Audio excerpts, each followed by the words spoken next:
There is a little spot in the Airbnb that I'm staying at where it is so aesthetic and I want a photo of myself. Now, Rebecca, she is in the bathroom. She's having a shower. She can't take the photo for me. In fact, by the time I finish this, she'll probably be out of the shower.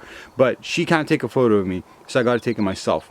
So I'm gonna show you how you can take a self-portrait of yourself without like a remote shutter, without crazy equipment, literally just a DSLR and a tripod and just a few spare seconds of your time. That is all you need in order to do it. Because let's say you're out somewhere. Let's say you're out in the beautiful wilderness. You're by yourself, right?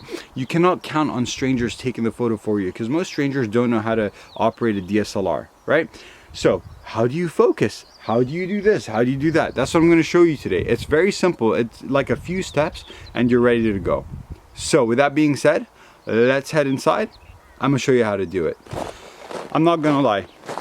I do like taking self-portraits of myself, but I do feel like it is a little bit wanky sometimes, you know? I don't know. There's just something about it. But when there is a beautiful spot where it's so aesthetic, like I just need a photo. I've taken photos of Rebecca in this spot, but there's no photos of me. And at the moment, I look kind of good. Like I'm dressed really cool. You know, I'm wide awake. I just woke up. I'm feeling fresh. Why not? It rained last night, which is odd. We're meant to have summer weather. Summer weather in Scotland. So, as you can guess, this is the spot here. Now, only one of the blinds is open, and I actually really like that as opposed to all the blinds, but I'm gonna do one with it closed and with it open, okay? So, I want to be sat there, and yes, this place is beautiful. Look at this, man. So it's like a barn that's being converted into a I guess a place where you can sleep. So living room's here, kitchen's there. That's the dirtiest part, by the way, is the kitchen, because we've got all of our food. But yeah, this is the living room, and then the bedroom is just in the back. So this is where I want to stay, right here, okay? We're gonna have the tripod placed here. I want it quite far. I don't want a close-up self-portrait. I want a wide self-portrait. And because I'm taking the photo on a 35mm lens, it's wide but not wide enough where it looks wide where I can have it close up. So I'm gonna have to have it kind of far away. Now, I'm gonna set this up, and I want it as low as possible. So I'm gonna spread the legs out. I'm gonna spin the head. My God, the innuendos. So we have the tripod set up. We're gonna get the camera set up, all right? I'm gonna place this and I'm gonna show you the settings that we're gonna use. First of all, we're just gonna start with like a normal shutter. I'm quite happy with just like 1/60th. Now with the f-stop, this is the bit where you need to pay attention. I'm actually gonna set it to f4.5, and I'll tell you why this is. Because for our focusing, which we're gonna set on manual focus. Oh God, man, why is everything so difficult today? Oh, there we go. So, because we're setting on a manual focus, and the reason why we are doing that is because when we focus on ourselves, we need something to focus on. So, I'm gonna use, for example, this plant. I'm gonna place this plant where I'm gonna sit, which is in this spot right here. And then with the camera, I'm gonna focus it on the plant. Then I'm gonna move the plant. I'm gonna sit down. Let's say you're in the outdoors, you want a photo next to a lake. You're going to have to set up your camera and focus on like a rock or something, right? Place a rock somewhere where you're going to stand. Focus on that.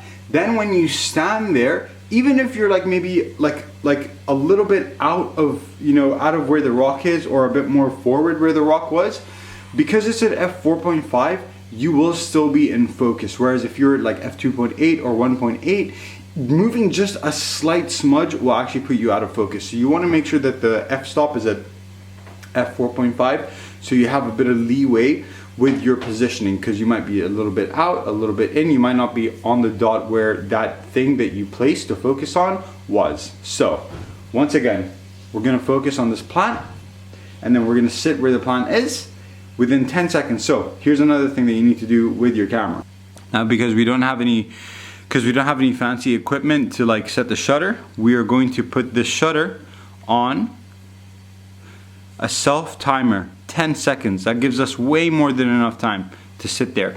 also means that when we press the button, it'll go boop, boop, boop, boop, doo. I don't think I had to explain that. You guys literally know what self-timer is. So, self-timer, f-stop's at f4.5, and then the ISO, we'll figure that out when we take the first picture, because I think I'm gonna have to bump up the ISO quite a little bit. But yeah, and that's pretty much it, man.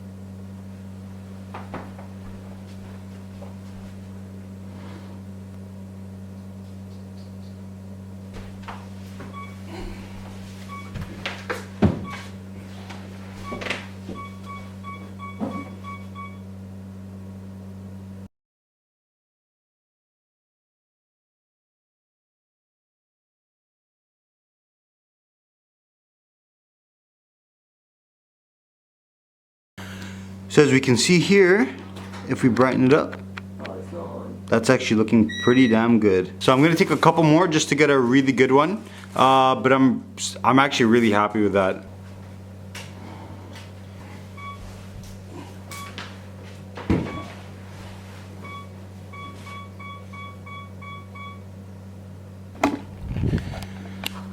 All right, I think we actually got it the first time, but that's looking pretty dope. Now in terms of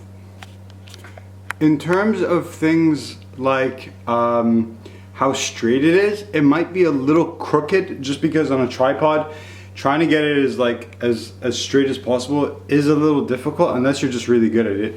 But what you can do in post is you can just, you know, fix it a little bit, make a few alterations, and you'll be good to go. But that is pretty much how you do a self-portrait on your own without a remote shutter release thing. And yeah, that's it. I don't really have anything else to say. So if you enjoyed this video, make sure you hit that thumbs up. Go try self-portraits out. It's a lot of fun. And I'll see you in the next one. Peace.